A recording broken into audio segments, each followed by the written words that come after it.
Yeah, awesome. So we're gonna be getting to the topics here. We were talking about Nintendo, and earlier in the show, Journey said you've been playing Pokemon Go. So what's your topic for us? Our guest topic. So, my guest topic, I basically just wanted to talk about how Nintendo can kind of shove themselves back into the market seemingly out of nowhere. They tend to do that a lot, like they did it with the Wii, I think, because the GameCube didn't sell very well, I mean, compared to the PlayStation 2. I just think it's crazy how a company like that has such powerful IPs, but their hardware always seems to be a little step behind. So, I was kind of wondering, just like, do you guys think that like Microsoft or Sony could ever do anything on the scale of this? Do they have the potential to do that? And like, what does this mean for the future of Nintendo and gaming in general? Um, Well, you Sorry, go you ahead. saw this you saw this what was it last year when Activision Blizzard bought what were they called? King Gaming or something? A Yeah, mobile studio. They paid like $6 billion King. Yeah, the guys Yep. behind for Candy the Crush. the Candy Crush people. So yeah, some other publishers are already going that way. I think Sony and Microsoft will hop on this bandwagon eventually too. I mean, there's so much revenue to be gained there, and these are the people that make games the best, right? These mobile game makers are just throwing shit out there a lot of the time, but yeah. So going to your point, you were saying, do Sony and Microsoft have the IP to do this? I don't think so. I don't think no one has the IP that Nintendo has that resonates with as a general of an audience. Um, Yeah. I think that I think that's the worst part. That's why people get so mad at Nintendo because we all have common interest in Nintendo. We have games we love, whether it's the classic Mario and or Zelda or even Smash. Like we have ties to this. And the sad thing is, there's kids going back to the issue with their new NES, mini NES. There's kids growing up nowadays that aren't going to have that nostalgia. That aren't going to be attached to Nintendo, and they're like, well, why should I be attached? They don't really make consoles that I like. So it's troubling, and it's just crazy to me that they can release a mobile game that changes the way society's working for a week. Like Yeah, and people. I think just to say quick, when you even see, I know IGN, a bunch of people were reporting on this, but I read IGN's article that they were saying like Nintendo expected to sell 100 million Wii U's. They've only roughly sold 10 million. So it's just interesting when you compare that mobile market that is just blowing up right now as opposed to their hardware market. Yeah, and think about this. Think about the attach rate of Mario Kart. I honestly, if Xbox or PlayStation would have came out and did the same thing that Nintendo did with the Wii U, I don't think they would have even gotten close to 10 million units. I think Nintendo is lucky enough to have that many units sold, and it's because of their IP. You hear almost on every podcast from people who want Nintendo to succeed, put a Pokemon, like a legit Pokemon RPG on your console, and it'll sell units. And this shows right here with Pokemon Go, like make a Pokemon mobile game and it sells. Like they have some of the most powerful IP, and I think it's as much of a weakness as it is a strength for them. I think that's why they take a different approach with their consoles is because they know in their minds they think, well, people love our IP so much that we can go for gimmicks, we can try new things because our IP is always there. And I think sometimes that's a weakness for them because they sometimes it seems like they lean too heavily on their IP. And I think if their IP wasn't as strong, maybe they would go for a more quote unquote traditional console experience. So as much of a strength as it is for them, I think it sometimes is a crutch or a weakness. So They don't even have to do Pokemon RPG. I just need a Pokemon Coliseum remaster, and I'm ooh, in. Pokemon Snap 2, dude, I'm in. Day one, pre-ordered. I love Pokemon Snap personally. Um, yeah, I've been playing Pokemon Go too. It's really fun. It gets you out. It gets people learning their environments. Obviously, people are trying to make a big case of like people taking advantage of it and the whole people that were like luring people and like scamming them or like mugging them. That's just crappy people being crappy. If there was a different avenue that wasn't a Nintendo mobile game, they would have found the way to do it. Mhm. But like as much positive as like impact this is having on society is awesome. People are going out more. People are hanging out with friends. People are finding new friends. People are just having a good time. And uh, I think that it's a really cool thing that we live in an age where there's a Pokemon mobile game and hundreds of thousands of people from the ages of 5 to 35 are out catching Pokemon. It's cool. I would have never guessed. Yeah. Man, no, you're absolutely right, and it's so weird because I think it's a steaming pile of shit. Like I don't really like it.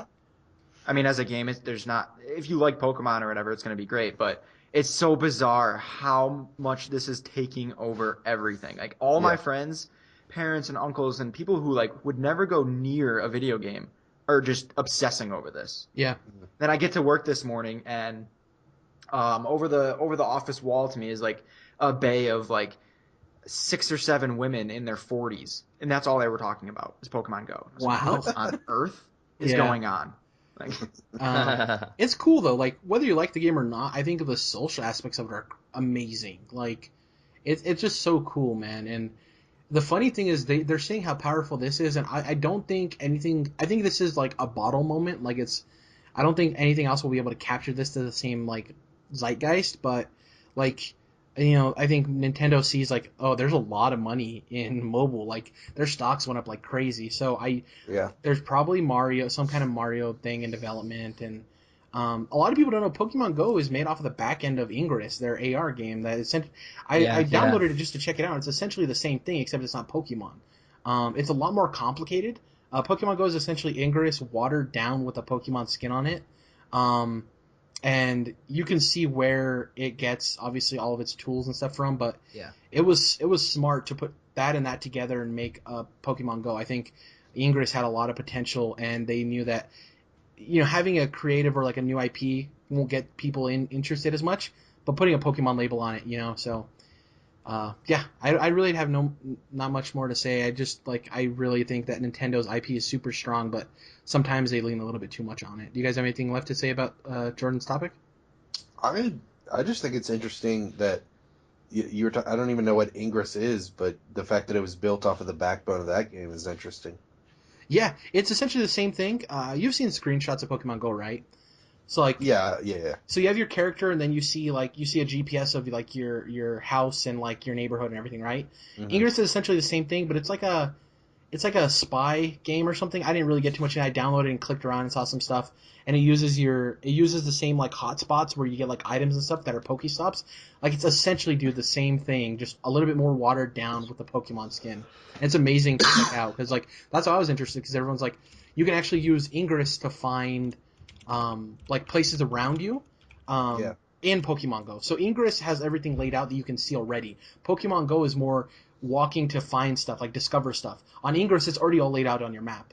So people are using Ingress, seeing where stuff is on Ingress because it uses the same formula, then going to Pokemon Go and finding out where stuff is. So it's pretty cool. That's even more interesting. That's really cool. Yeah. I just think this is once again, between the miniature NES and like this Pokemon Go, like this is essentially made up for. I wouldn't say fully made up for the Wii U's failure, but like, have you seen how much like Nintendo stock has gone up? Well, yeah, it's made up in that sense, but a whole generation of dragging gamers through the mud. No. Yeah, I'm not saying from like gamers' vision or like outlook, but monetarily astronomical. Yeah. Didn't help their gamer loyalty, as we like to talk about here on the show. Yeah.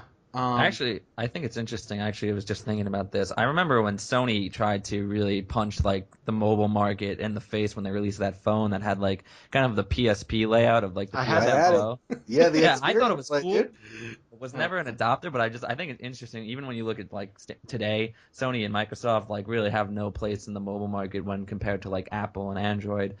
So it's just interesting, I think.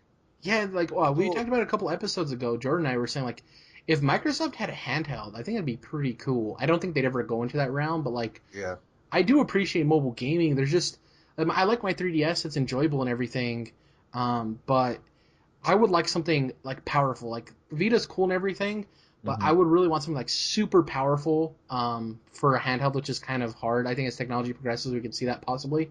But yeah, I agree with you. Like Nintendo has mobile locked down. They had it with the handheld, and now they're obviously getting into the mobile market and crushing it. So yeah, people make jokes about that Xperia Play, but the latest Xperia Play phones can remote play PS4s, and you can use Bluetooth to hook up a DualShock 4. Yeah, you get that little stand where it holds your phone above the controller. Yeah, and it's like these are the biggest phones on the market, so they're like several inches larger than the iPhone 6 Plus. So we're gonna be closing out of this topic. Do you have any closing words for us, Jordan B? Any thoughts? Just keep playing games. Don't fall into the mobile scam. That's all I gotta say.